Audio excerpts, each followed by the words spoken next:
there are many of our people who are thinking more deeply and more broadly, looking at it as it actually is, and are beginning to see it more in the international context and the relation that it has with the African struggle, a human rights struggle, or the struggle for human rights. And as such, we can then take it into the United Nations. And bring about the freedom of these people by any means necessary. Alright, once again, folks, my name is Frank Maba. We bring a greeting from this great organization called the VCC. The VCC just made with charge journalism.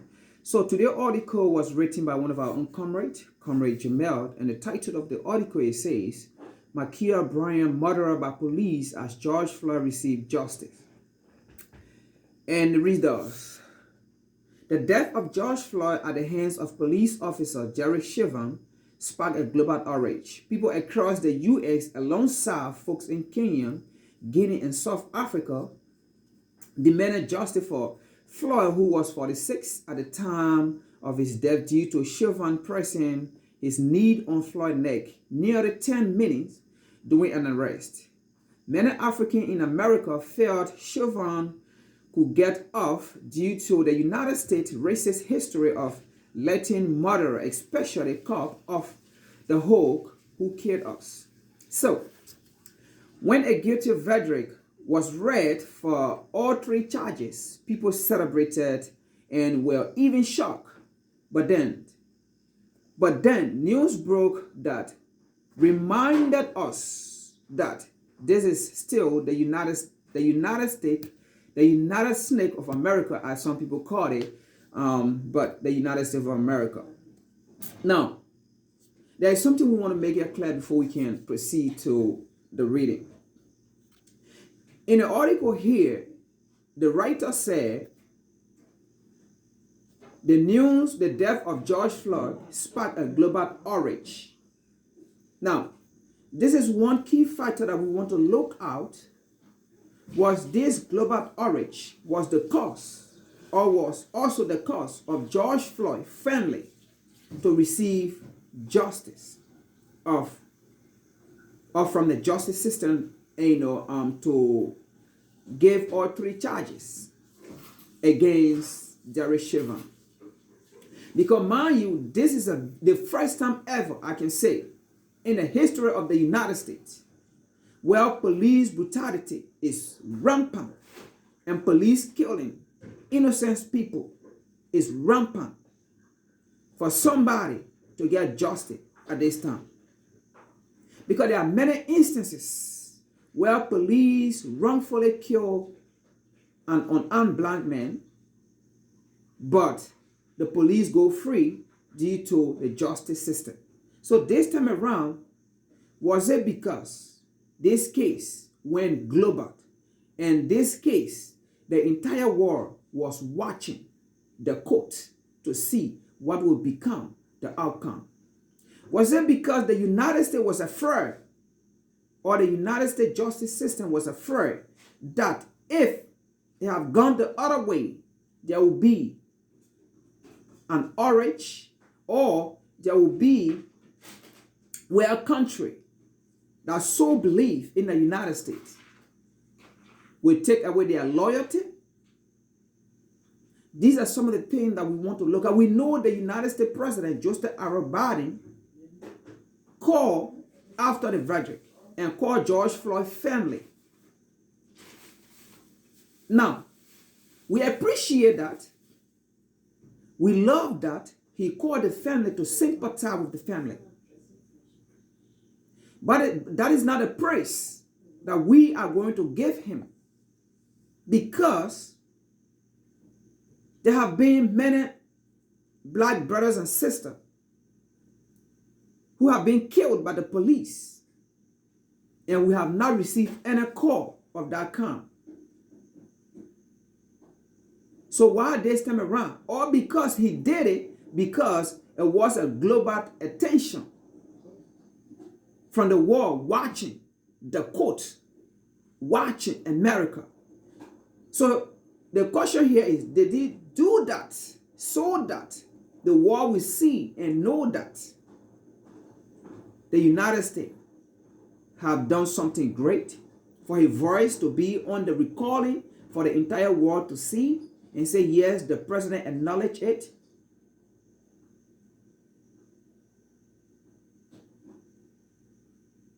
But we are not looking at that though. We are looking at the deeper side. If indeed the president spoke from his heart, we want the president, Joseph R. Biden, being the commander-in-chief, to change the system, to change the law. Now let's continue. In Columbus, Ohio, 16-year-old Ma'Khia Bryant was gunned down by police Nicolette Redon after a report claimed she called the police for protection against a group of girls she had a feud with. This occurred around 30 minutes before the Chauvin verdict. Within literally seconds of arrival, Redon fired his guns on Bryant. Excuses have been made that the victim had a knife, despite the fact that could have been another alternative method that he could have used. Now a young girl's life is gone way too soon. Another sad mark in the America history book. Now, the fact remains that this 16-year-old girl had a knife in her hand. But let us also know that she was the one that did the 911 call. Let us also know that she was gang up against a group of girls. Now, she's not alive right now to ask her why she had a knife and at the same time why she called 911 for protection. I believe if she had lived and you ask her why she had a knife and at the same time why she called 911, I believe her statement would have been, I did so because I was trying to protect myself until I can receive help from police. So that was either a tactics that she used until help could arrive to her. That was why I believe she called 911. And it is not the first time for a civilian to have a knife and that civilian live. We have seen in many instances where non-black have a knife threatening other people and even the cop, but that person was never shot. We have seen many instances where non-black have weapon and threatening other civilian and even up to cop, and not one bullet was fired or shot at. But this police officer got there, not even showing himself to Ma'Khia Bryant, for Ma'Khia Bryant to know that there was a help there for her. And I believe that if he was going to use his police skills or training skills that have been given to him to make Ma'Khia Bryant aware that he was dead and give some command, I believe Ma'Khia Bryant was going to drop that knife, because that was why she made the 911 call, so that if help come, she would drop the weapon. But he did not give any command. And he went and shot, not one shot, not two shots, but more. That was a murder case. Bryant suffered two deaths, not only physically, but also in the presence. But also in the press. Countless people accused the behavior of the officer, saying he saved someone's life. Screenshots on numerous platforms show the image of Bryant with an alleged knife in her hands, before the shots were fired. Malcolm X brilliantly said, once the media, the most powerful entity on earth, they have the power to make the innocent guilty and to make the guilty innocent. Is this the case of Ma'Khia Bryant, the girl who feared for her life and called 911 for a police officer to come so that she would drop the knife as soon as the officer make her aware that he was there or she was there? But that was not the case. The moment the police officer arrived, he saw Ma'Khia Bryant as the aggressor, as a threat. Because that's the kind of training they gave to these police officers. So, that image is setting up folks to paint this girl death as rightfully. Who are you to judge somebody when the issue is not even here in court? So who are you on social media to start passing judgment on her being guilty because she's dead? Did you ask her, or can you ask the dead why she had a knife? Why she called 911? If indeed the other people, because these are a group of girls who get on one person. So this group of girls, if indeed their life was in threat, why one person couldn't call 911?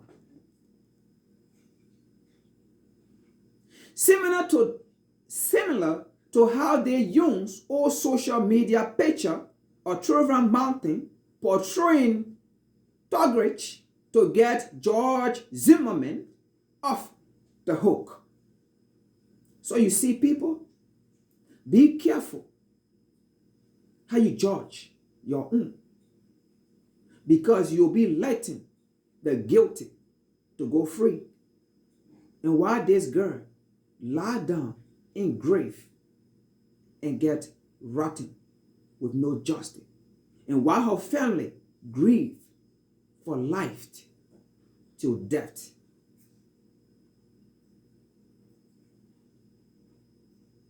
Bonnie and Clyde arguably known as the most notorious gangster of the 20th century.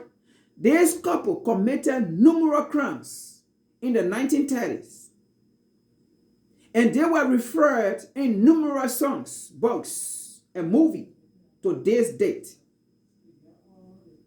They met their demise after their vehicle was struck with 112 estimated bullets by a law enforcer.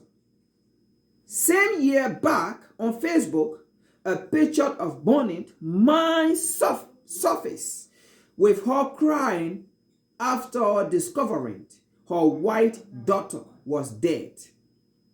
The comment section was full with sympathy because they understood the pain of a mother. They understood the pain a mother goes through when they lose a child. So now, folks, do you understand the narrative here? Do you understand what is going on here?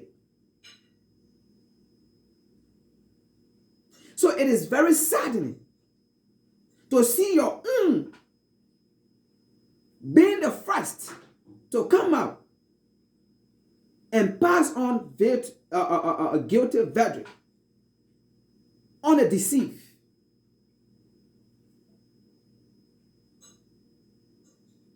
This was somebody loving child. So before you go in, you want to first ask the question, if she had a knife, why did she call 911? If she really wanted to kill, would she call 911? If somebody really want to kill, would they call 911?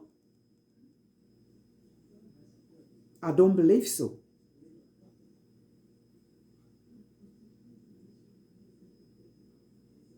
That is another example of white privilege. Many African parents have lost their children in similar fashion, but instead of parenting skills were questioned,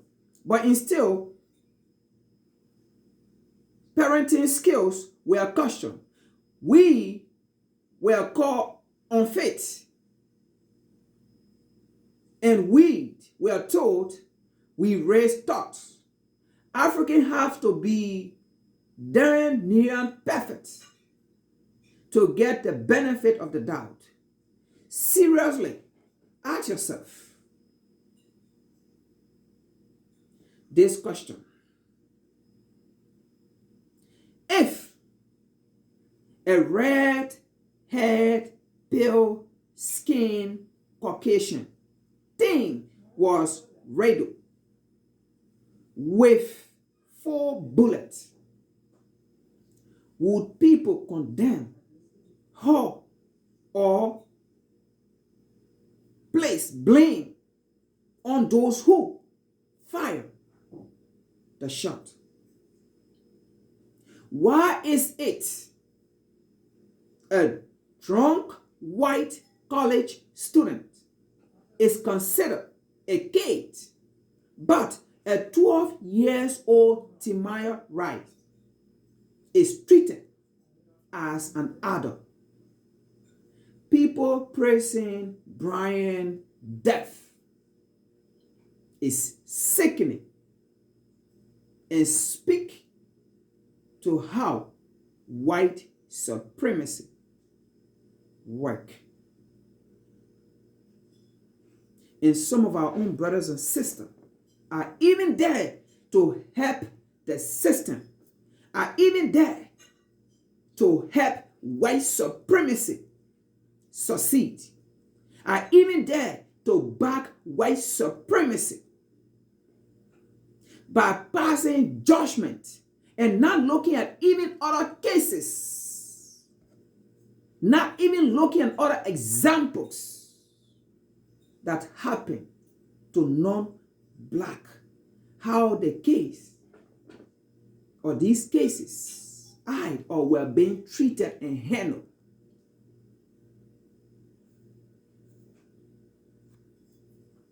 We are happy about the conviction or shaving, but it is only one case of many.